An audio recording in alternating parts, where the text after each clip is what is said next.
Good morning, everybody. Welcome. This is a wonderful way to start Thanksgiving week. You know, I mean, if you want to, this is a week that's very joyful, and it's, I think it's what America needs right now. Is we need a bit of a break, and we need to think about the good things in our lives. We need to think a little bit about what makes our lives joyful and happy. And so I think this is a marvelous way to begin the week. And I want to say thank you to Administrator Spahn for being here to talk to us today. Now, the focus today is going to be, broadly about the Peace Corps, but also looking at the Pacific Island nations too. And so we're going to be covering two bases today. I must say I was totally accidental that over the weekend I was reading a book a friend sent me called Wonder Drug. And the subtitle is 7 Scientifically Proven Ways That Serving Others is the Best Medicine for Yourself.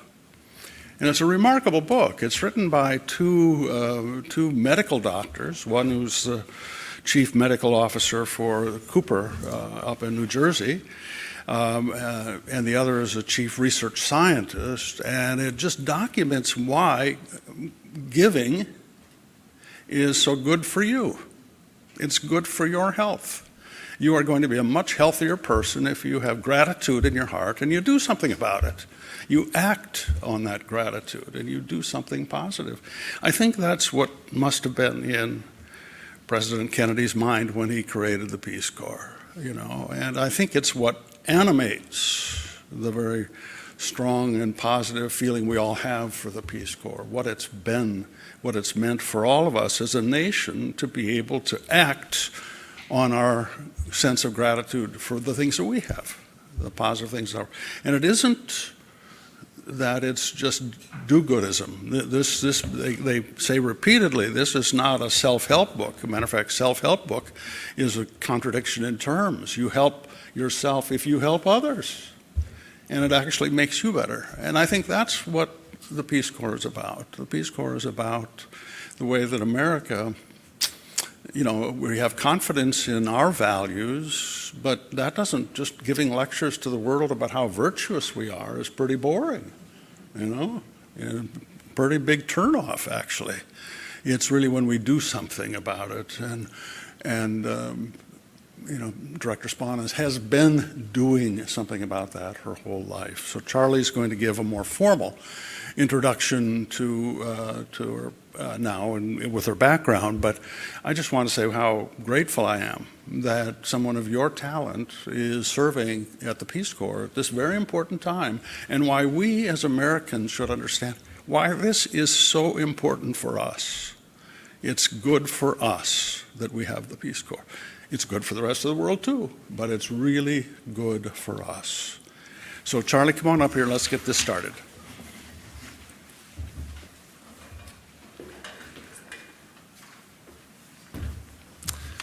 Thanks very much, Dr. Hamre, and good morning to all of you. Thank you for joining us on a Monday morning. I'm Charles Edel. I'm the Australia Chair and a Senior Advisor here at CSIS.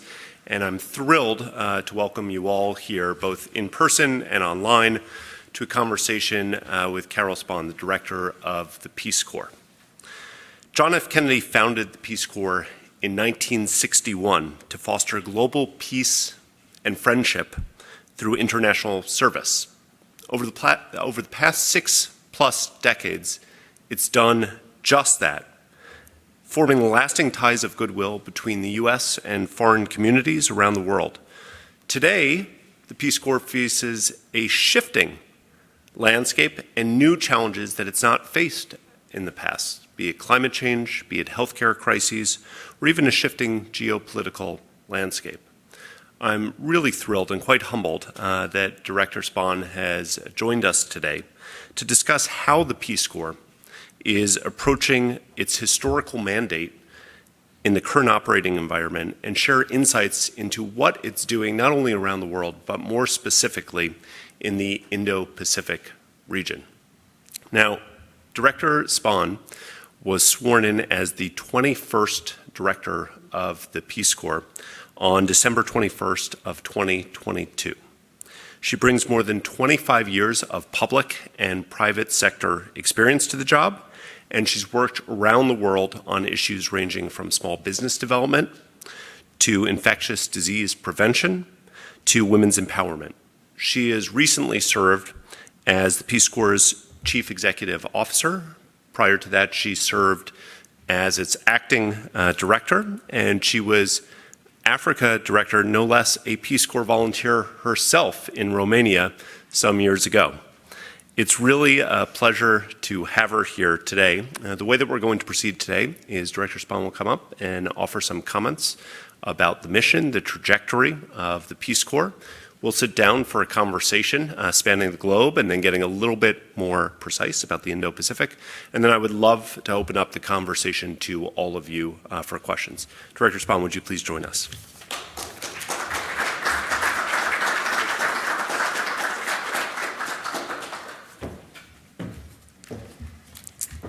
Good morning, good morning, good morning. Thank you, Dr. Hamre. Thank you to Charles and the Center for Strategic International Studies for welcoming me today. And a big thanks to all of you for coming out this Monday morning on Thanksgiving week. Dr. Hamre, your comments were spot on. There is a lot for us to be grateful for. I am grateful for all of you who do the hard work of figuring out how we show up with our best selves, how we show up as the United States in countries around the world, and how we really do foster world peace and friendship. It is a modest mission for us, and I do wake up thinking about it every day, and I think it is more important now than ever. So today we will explore how the Peace Corps is adapting, how we're evolving to a landscape that is shifting, how we continue to play a vital role in fostering peace and development, particularly in the Indo-Pacific region, and really from our origins, that was a bold experiment in 1961, an experiment in grassroots diplomacy, to our current efforts addressing the pressing challenges like climate resilience and youth engagement. That mission is as critical as ever. And I think often about John F. Kennedy's call to action, and we've all heard this so many times, but I think it's really relevant today, and particularly as we ask, what will we do about our values? How will we bring those to life? He challenged us to ask not what your country can do for you, but what you can do for your country.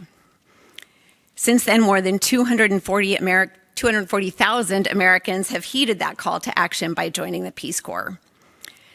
These volunteers learn to speak the local language, they learn about the local culture, and they share a little bit about who we are as Americans in return. And that is all in the spirit of building genuine connection and supporting locally led community development. And we see 63 years later that these connections truly last a lifetime. What begins as 2 years of service is a home away from home. A few years ago, a group called the Friends of Tonga, which is one of over 100 returned Peace Corps affiliate groups, was recognized as a 2021 Library of Congress Literacy Award honoree for creating a virtual read aloud program. So group members have recorded themselves reading stories for a video resource library in Tonga, where students and teachers can freely access those resources to promote literacy across the country. These were returned Peace Corps volunteers who, decades after leaving Tonga, remained committed to service and remained committed to the country that hosted them and welcomed them with open arms. I really do wish I could find the right words to convey the heartfelt love between a volunteer and their host community. I wish I was a poet. I am a trained accountant. The skill sets don't convey. But those volunteers really do experience amazing hospitality, shared growth, changes in perspective over their time during service. And it has been my truest honor as director to bear witness to the Peace Corps' magic in countless countries around the world. I have been received by presidents and prime ministers, very busy people, as the head of a small, independent agency. And they showed up.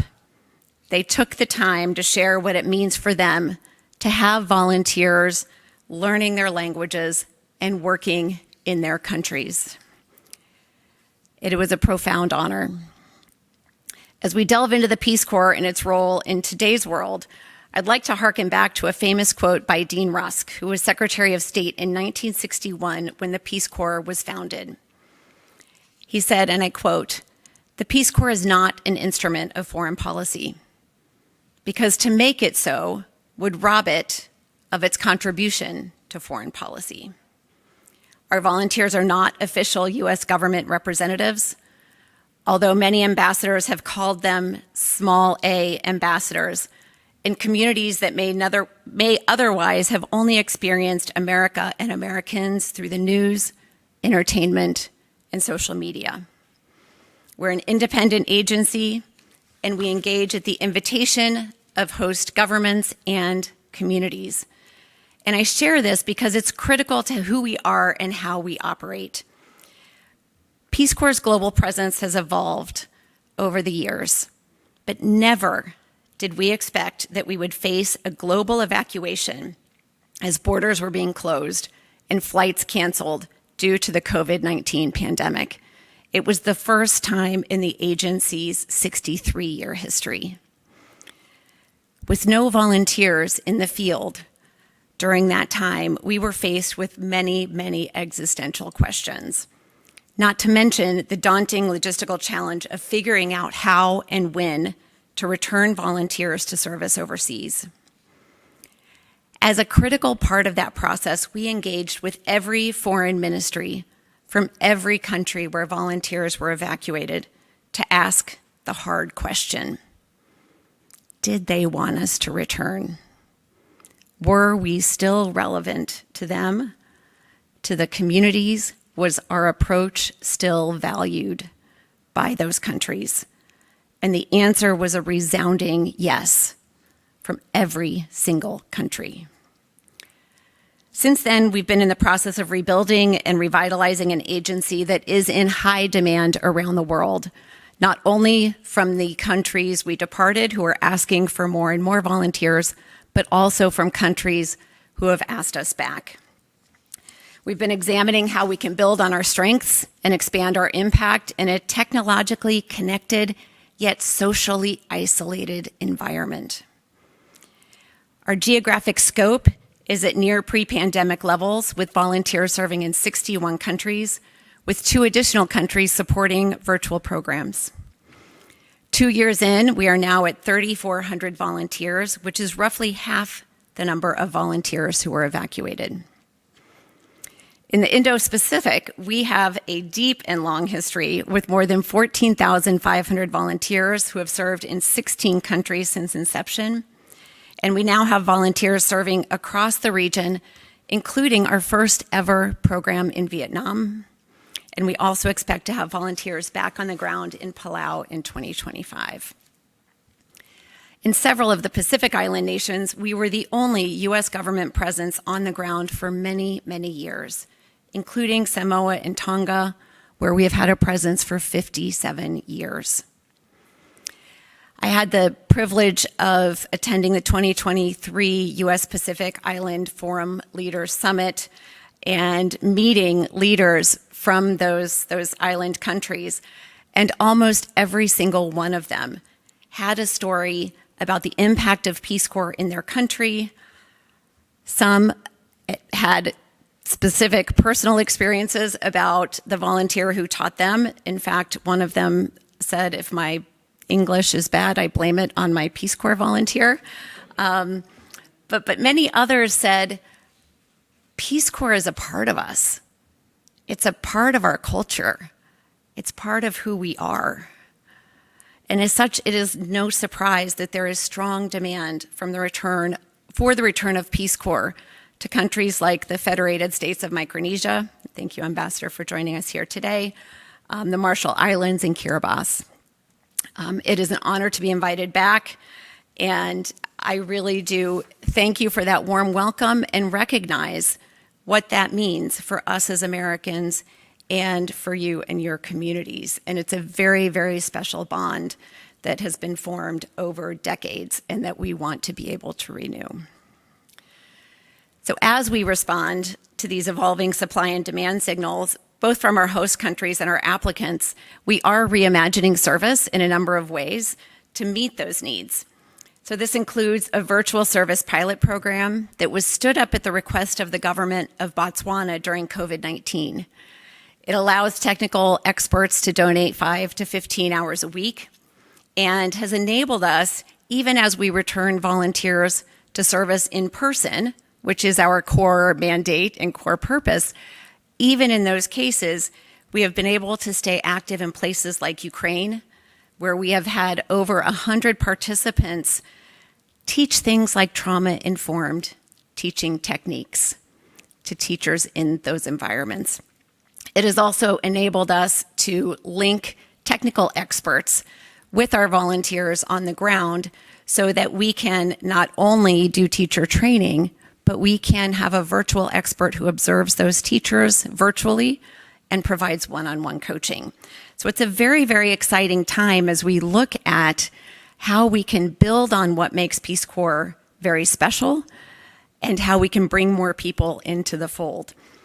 There is a possibility of having hybrid models where volunteers go out, professors, understand there might be some of those in the crowd too, professors who go out for 3 months or go out during a sabbatical and continue their service virtually or proceed their service virtually, and are able to both build those local connections and relationships and support back home in ways that meet their needs and their limitations in terms of being able to pick up and move for 2 years. With respect to our 2-year model, which is really our bread and butter, we have volunteers serving in communities for 2 years. It is a well-honed and continuously evolving approach to community-led development and public diplomacy. And we are focusing that work on youth. This is the largest generation of youth in history, 90% of whom live in developing countries. They are looking for opportunity, they are motivated, they are engaged, and we are prepared to go out and not only work with them as Peace Corps, but as a Peace Corps network of students, of counterparts, of staff, as part of a larger ecosystem to look at how we can link those most marginalized young people to opportunity. In the Pacific, this means bringing young people together across the 4 island nations that we are in as part of the Blue Pacific Youth Initiative. This is a partnership with USAID that brings together youth climate champions for training and community development projects.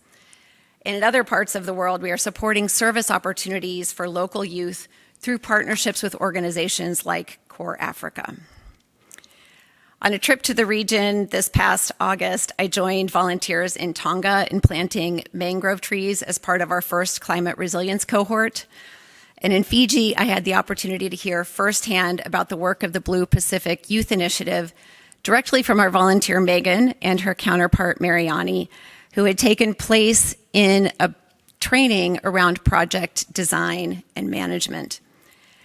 Mariani brought that training back to her community, went through a process of identifying local needs, and soon thereafter, the women's group was busy creating an evacuation shelter. The men's group was examining the housing structures and looking at how weather events had impacted housing in their community so that they could reinforce and develop resilience from climate-related disasters. And the youth group had used locally available materials to create trash bins and a system for picking up trash and properly disposing of it in their community. It was a beautiful thing to witness how that impact multiplies, and I really do look forward to seeing how young people like Mariani develop. I am very, very inspired by their energy, by their passion, by their commitment to developing a better world for themselves and their future. So as technology overtakes so many aspects of modern life, and as the world continues to change, I want to emphasize the importance of human connection. Peace Corps' commitment to building and sustaining long-term friendships based on trust, cultural sensitivity, and mutual respect is unwavering. Peace Corps volunteers embody public diplomacy at its best, and the work that is done represents a shared journey and relationships that are formed over shared human values. Through these relationships, volunteers engender long-term trust and goodwill that pays dividends for decades, and it shows itself in countless ways. But it's most easily seen by the students once taught by Peace Corps volunteers who go on to become chiefs and ministers, activists, and presidents. Next week, I will head to the Gambia, where President Barrow will attend the grand opening of our new Peace Corps office. Why, you ask, would a nation's president attend the opening of a new Peace Corps office and take that time out of his busy day? It is because he was taught by a Peace Corps volunteer and remains very close friends with her to this day. This is the kind of impact, it's the kind of relationship and goodwill that the Peace Corps and our volunteers have created in community after community, day after day, year after year, for the past 63 years. The relevance of establishing human connections and trusted relationships does not end with technology.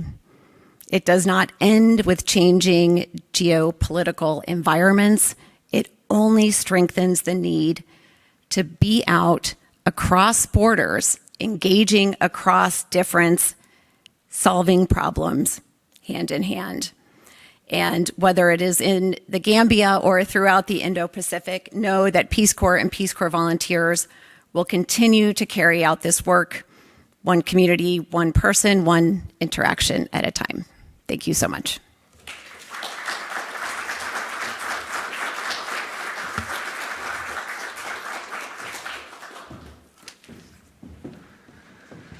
Thank you. Please, you want some water? I loved the opening of this, discussing the Peace Corps magic, which I think we just heard a little bit about.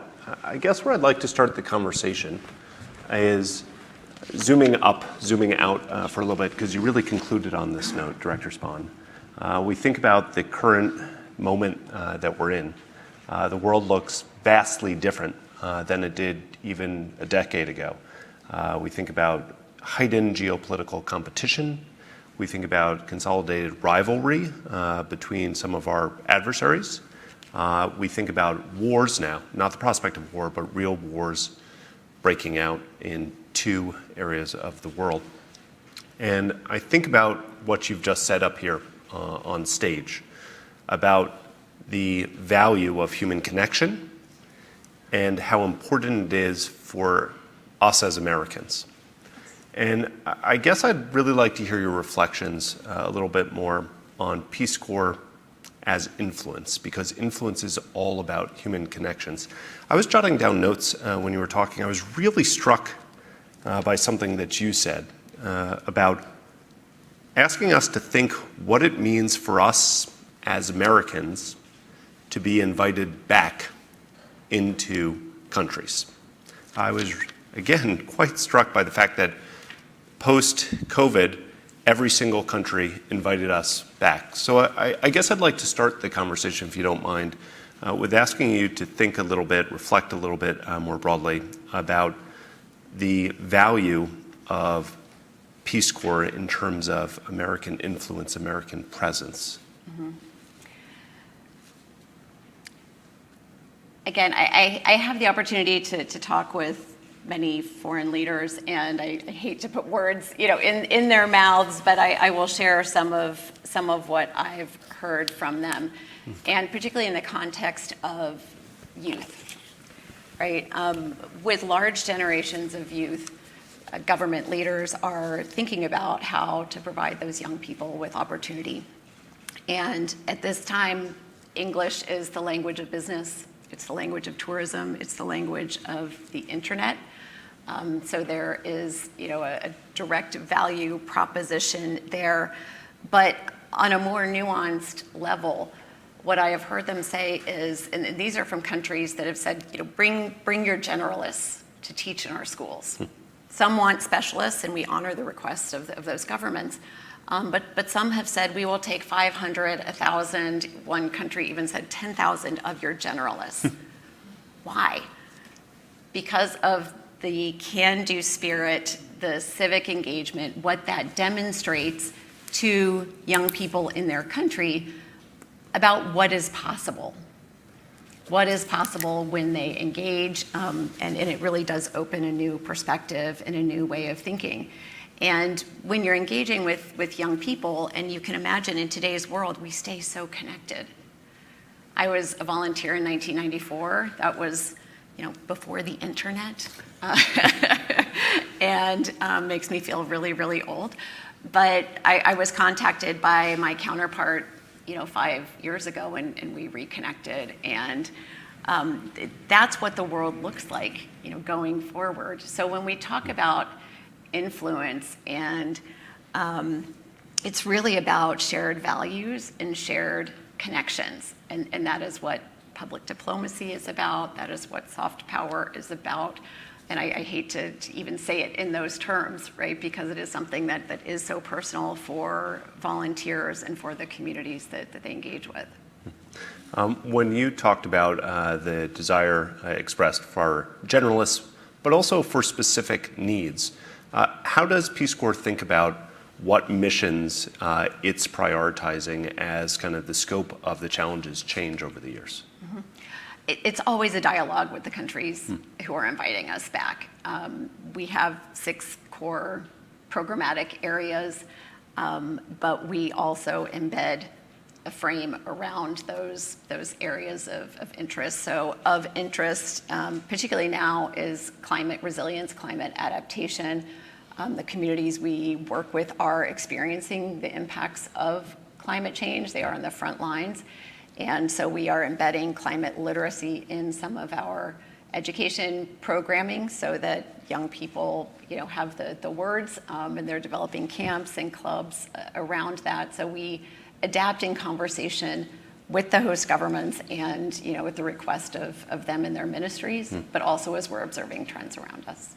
When you think about the prioritized missions, because you're in conversation, as you said, with countries constantly on this, I think you just gave us a scope of new places where you're looking to expand the mission, based, of course, upon the invitation of host countries. How does that happen? How does the decision tree work? Are there areas that get prioritized? Does that align with kind of U.S. national priorities? How do we think about which countries we might see and which resources Peace Corps might be able to put resources and people to them? It's a very dynamic environment, and it's a very dynamic sort of decision-making process, particularly in times of limited resources, to think about how we expand and where we go. We have a well-honed and developed model where we look at both the interest of the host government, the needs and how they align with what Peace Corps can offer. We look at that programmatic niche in very intensive conversations with a variety of actors and stakeholders, including at the community level in visits to the country. And we look at the safety and security environment and our ability to provide appropriate medical care and other services to our volunteers. So it is a very robust analysis that we do, and we do a formal assessment, and then after that assessment, make recommendations about whether or not we think it is a place where volunteers could safely serve and we could provide value to the country. And after that, it's a question of how we are allocating resources and budget. Gotcha. I actually do want to stay on this question of allocating resources and budget. This is a Washington conversation, after all. And you did lay out the fact that there are some countries, I was blown away by this, where you have tens, if not hundreds, if not thousands of Peace Corps volunteers being asked for. But you also have a somewhat limited budget. And I'm asking, can you talk us through some of the challenges that you see writ large for Peace Corps, but maybe budgetary-wise for supporting, as you said, the very small mission of world peace that you guys pursue? Well, look, I think that, as I've said, there is tremendous demand that is out there. Peace Corps' budget has been relatively flat for a period of time, and so every time we are looking to expand into a new country or provide additional services for our volunteers, I'll use mental health services, which is an important thing in today's world, that we're able to support our volunteers with those kinds of services. It's always going to be a trade-off. And so, in that context, again, multiple factors come into play, and there are some countries where there are civil unrest. We were previously present in Ukraine. It was one of our largest countries. We have a very small presence there now. As I mentioned, just some virtual serving volunteers. And so we do look at all of those factors, whether it is the safety and security landscape, or where that country, some countries might be in their development, and how we might be able to shift those resources around. Okay. Shifting maybe from the global mission to get a little bit more specific to the Indo-Pacific region, maybe the Pacific Island region too. It was really interesting to hear that we've had continuous Peace Corps service for 57 years in some of the Pacific Island countries. And now we are seeing, as you laid out, invitations from newer partners, or maybe partners that had paused for a little while. Could you give us a quick scope of where we're getting the Peace Corps back into these countries, and some of the ones that, again, noted it's by country invitation, some of the conversations you're having around the Pacific Island itself? Mm-hmm. Sure. So Peace Corps currently has volunteers present on the ground in Vanuatu, Tonga, Samoa, and Fiji. So we're very proud to have those countries back up and running in a post-COVID environment. And as I mentioned, we've had engagement with the Solomon Islands, with Federated States of Micronesia. Both of those countries have been assessed, for reentry. And then Marshall Islands and Kiribati, we have not had an opportunity to assess, yet. Every time we go out and assess a country for potential reentry, it raises expectations about what we're able to do. And again, in a limited budget environment, we want to be able to, follow up and be able to execute in those places that we've assessed. It is really interesting to hear you note which countries, because in several of them, and I'm sure many of our viewers, but maybe not all of our viewers know this, that there was Peace Corps presence in those countries when there was not U.S. governmental presence. Yes. Before the United States opened or has decided to reopen its embassies, Peace Corps volunteers were there on the ground, providing continuity for the United States, even though they're not big A ambassadors of the U.S., as you said. Can you talk about, because the needs of the Pacific Island region are different. Each place around the world is unique. What are some of the particular challenges that you face when you think about re-entry into some of these very small, very, very fragile island states? Mm-hmm. Well, and our presence in the very small islands in some of these states is what has made us so endeared, in the region. And I know many volunteers who have served in those very remote places and absolutely loved their time there. As you can imagine, those vast distances become a challenge when there's an emergency. So if a volunteer gets sick, is hit by a car, we need to medically evacuate them, and we need to be able to make sure we can get them, the services that we have said we as Peace Corps will be able to provide. So some of those are just by virtue of the geography, and others, the infrastructure that's currently in place. We are working in the interagency space to really identify what are any remaining barriers so that we can come as a whole of government and say, how can we do this so that Peace Corps volunteers can get back? Let me pause our back and forth, because I have lots of questions here. But opening this up to the audience, I believe we have some microphones If you wouldn't mind raising hands, identifying yourself, asking a question, maybe not making a statement, and then we'll throw it over to Director Spahn. Right up here in the front. Thank you.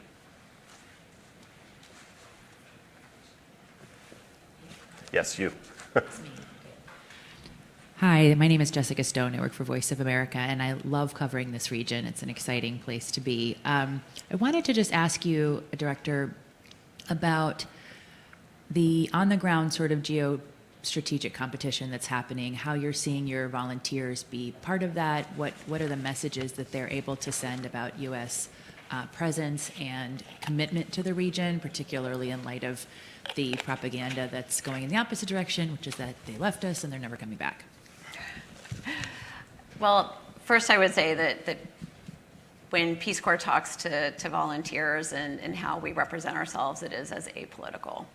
And that's an important part of who we are. And that is what enables us to do our work at the people-to-people level. So we tell them that they can, speak in their personal capacity, but they cannot and do not represent, the United States, and they are not there as part of strategic competition. They're there with people-to-people diplomacy intentions, and that really is critical to our mission, to who we are, and to how we engage with countries around the world. See, more questions from the audience? Right in the front row. Thank you. Thank you, Director Spahn. Daniel Malsop from the New Zealand Embassy, and thanks for covering a little bit about the Pacific in your comments. It's always good to hear discussion on the Pacific. And we know the Peace Corps are loved in the Pacific, so your efforts there are much appreciated.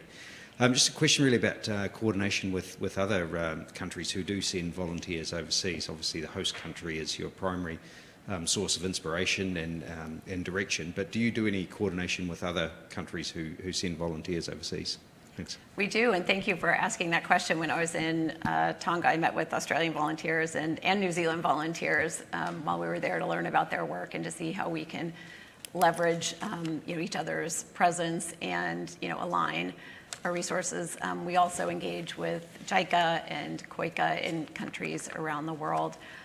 What's been really fun, and I alluded to it a little bit in my remarks, is that we're really trying to also work with host governments around the world to start their own volunteer service organizations. And Core Africa is the one I mentioned. There's also Central America Service Corps, which is being funded by USAID. And these opportunities for young people, there's often a gap between secondary education and their ability to find a job. And these opportunities for service that are available through Peace Corps to Americans are now being made available to college-educated young people from the countries themselves and going out into the rural communities. And Peace Corps volunteers in Malawi, where I served as a country director for 5 years, helped start up the Core Africa program there and are now starting a side-by-side service model so that our volunteers are going out into communities with volunteers from Core Africa.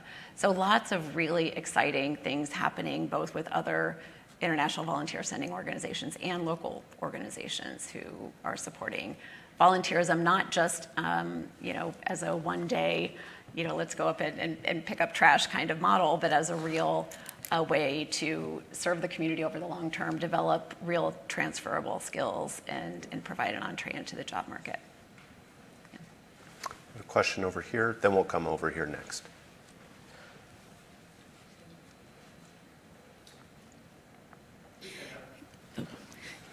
Sure, I will. Good morning. My name is Dinesh Sinori. I work here at the CSIS. I'm curious about whether you've seen any changes in the recruitment of volunteers. We have a lot of conversations here among our staff of generational differences with young people today in the United States are interested in doing, and you mentioned 6 thematic areas as well. Are you seeing a shift in what the people who do volunteer are interested in working on? You talked about climate change, for example. I'm curious if that's starting to be a bigger area of work. Thank you. Thank you. Certainly this generation is very interested in working on climate issues. There is a lot of research out there that shows a sense of doom around climate and a real eagerness to get out there and do something about it. So we definitely are seeing that interest. Tonga is our first country to have a dedicated climate resilience cohort. We're seeing that in a couple of other countries pop up at the request of governments. But the volunteers who are serving in other sectors are very, very interested in integrating that work because it does impact education, health, agriculture, and how we can do all of those in a climate smart way. Recruitment is our biggest challenge right now. And I think there are a lot of things that contribute to that. First, with no volunteers in the field for 2 years, we used to have about 7,000. Those were our greatest influencers. And this is a generation that is not going to look to a John F. Kennedy for inspiration. They are going to look to each other. They want to hear about the authentic experiences of other volunteers. And so not having those 7,000 people on the ground telling their stories for 2 years really did impact our ability to reach people where they are. We launched a bold invitation campaign inviting people to really get outside their comfort zone and re-engage in the world following COVID-19. I will be honest that I myself was so anxious to get on a plane and back out in the world. I just thought everyone would want to do that. And it turns out that we all got a little comfortable in smaller environments. We got comfortable behind screens. And I think that to really inspire this, I won't even say next generation because I think it impacted all of us in different ways. We really need to inspire people to get back out there and to take the action on the things we care about, and not just social media advocacy, but really to get out there and understand the nuance. Because it's very easy in today's environment to think about issues at a surface level, and that's not the way the world works. And I worry that we're getting a little too soundbite driven. And the work that we do in diplomacy, that all of us do, is very complex and very, very nuanced. So we are thinking about ways that we can make sure that potential applicants know about us, know they will be supported, and know that they have what it takes to get out there and do the work, and that it will be transformational in ways that they never imagined. I mentioned that I'm an accountant by training. I never imagined I would be in this place, really working on issues that are as, complex and beautiful and human as the work that we in Peace Corps do. I really liked the simplicity of debits and credits. It was quite easy. I think that, the other thing that I'm noticing is, a little bit of risk aversion, right? There's a lot going on in the world that is scary. There's a lot of uncertainty that we've lived through and that remains. And I think that there is a tendency at this moment, and this is my own personal opinion, not based on, data, but what I've observed, to conflate wellness with comfort.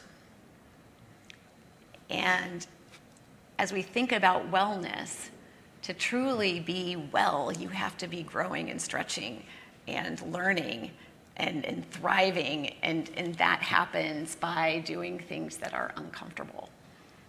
And so that is my challenge to, all of us is, whether we can serve or not, get out and challenge someone to do that, because it's amazing and they'll never regret it. Can I just follow up for a second, just in case people haven't tracked the mission, but also kind of the changing profile of who is a Peace Corps volunteer. Can you give us, there is no typical Peace Corps volunteer, but about how old, how much professional experience before they take up a mission? I'd be very curious to hear who the background of our volunteers, what the background of our volunteers rather are. Sure. So our volunteers, the vast majority have a 4-year college degree, although they can have equivalent experience, and that really comes from the requests of host governments. And I've had many people ask me, couldn't we extend it to high school graduates or community college graduates? And we really do work with the governments on that and want to respect their needs and interests. So the age range is, usually from 21 to, I had someone serve with me in Malawi who was 80 at the time of service. So really anyone can serve as long as they can medically clear. At this time, about 8-9% are over 50, and the vast majority are in the 20 to 30 age range. Some come straight out of university, and others are in what are sort of midlife breaks, or they might join our Peace Corps response program that is a shorter term program for people with more advanced technical skills, and that is a 3 to 12 month program. So vast majority 20 to 30 early on in their careers. As you know, I think there's a gap for almost all volunteer organizations that rely on volunteers. Once people start to have families and all of those things, life becomes a little more complicated. So volunteers tend to be in the early stage of their life or towards the end when their responsibilities are changing. Go on a little bit more too about the technical skills, because obviously Peace Corps volunteers presumably are showing up, being willing to work, being willing to partner and listen, being willing to smile, but they bring things with them. Yes. And that's the reason why they're requested, not just for their smiles. You Yes. were an accountant, obviously medical professionals. Can you talk about some of the other skill sets that are in highest demand in Peace Corps around the world? Mm-hmm. Our largest program is education. And a lot of that is English education for the reasons I mentioned previously, but also math and science education. And for that, we can take a generalist and we put them through 3 months of training. So they get 3 months of language, cross-cultural, and technical training on teaching techniques. There are countries, again, who ask for teacher trainers. And those people typically have, master's degrees and a certain number of years of experience, and that puts them in a position to work at that level. So we really do, for every sort of job assignment, have a minimum skill set requirement. For our health programs, we have doctors and nurses who are training in medical schools and schools of nursing in a few countries, but the vast majority are generalists with maybe a biology degree or have done some community health work, and they're not providing care. They are working on behavior change. They are working on HIV, malaria prevention, water and sanitation type projects, so things that don't require that technical skill level. But again, we train them in all of those things when they join. Got it. Okay, there was a question right here in the front.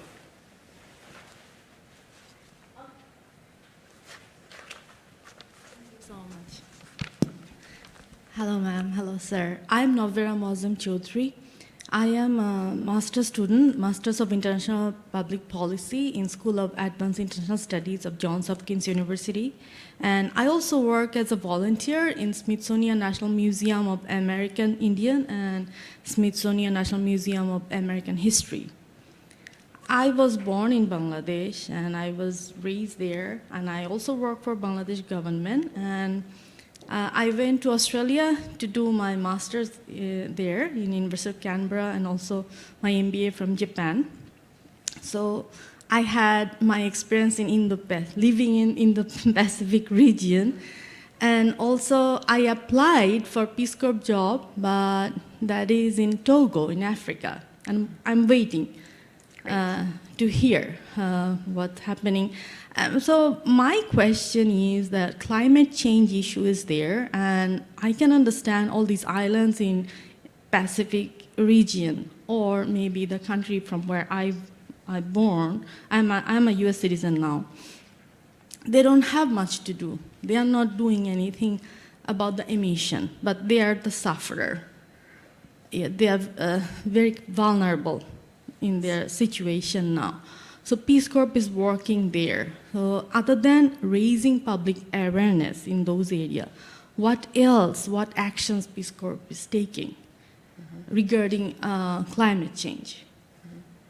Thank you. Very great question. And I couldn't be more delighted that you've applied to serve in the Peace Corps. And Togo is a wonderful country. You'll love it there.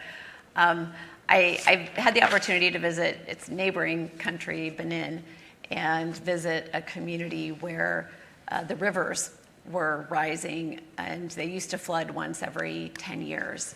And in the current years, they've been flooding every year. So the volunteer there is working with some of the community members on planting trees to overcome some of the soil erosion and to protect the community from that constant flooding. So that's one just very concrete example of climate adaptation. Because we work at the community level, what the community needs are very, very specific. And so volunteers are trained in participatory community assessment and in action, and they develop those action plans in collaboration with local leaders as they're observing what's happening around them. So it's very, very specific in terms of the actions that are taken. And then, as a country program, we have resources, program managers, and others who are working with the government and with other NGOs to see about which kinds of resources we can bring into communities where the challenge is beyond, what the local resources might have available. So it really is very, very country specific, but very much a part of how we're moving forward because it's what the communities need, it's what they're asking for, and the impact is just very, very real. There's maybe one more question I think we have time for. It's right in the back with microphone. Thank you. Hi, Director. My name is Joshua Buckingham. I'm a congressional staffer. I was wondering if you could tell me maybe if there's any limitations that our government maybe sets on Peace Corps or anything that you wish that our government maybe want to help you with moving into the next year with any of your programs. Yes. I love to answer that question, Sure you always, do. particularly from a congressional staffer. So thank you for being here. Look, we're in the place of trying to reduce barriers to service for Americans from all backgrounds so that they can be able to serve. So I think that student loan debt is a significant issue for a variety of people, a variety of organizations, not just Peace Corps. And I think that would be a big benefit for people who do take that opportunity to serve their country in a really profound way that requires tremendous sacrifice. So any kind of student debt relief would be a very welcomed and important change. Let me just underscore that because, Director, when you talk about reducing barriers to service, we did start the conversation with the inception of Peace Corps with John F. Kennedy's call to serve. And for those of you who know the history, when JFK was on the campaign trail, before he was elected president, he was asked by a bunch of students at the University of Michigan, what should we do? And he, off the cuff, said something along the lines of, upon your willingness to serve overseas rests America's ability to influence and play a part in the world. And so the service, the willingness to serve, is extraordinarily important. I really do want to close where we started, which is noting that this is a week of Thanksgiving, and this has been an extraordinary talk. I think about an oftentimes undersold and undervalued mission that the United States has in the world. I just want to profoundly thank you for everything that you've done and make sure that all of you are taking this message out, be it in Congress or to your families when you have the conversation later this week. But if you could all join me in thanking Director Spahn.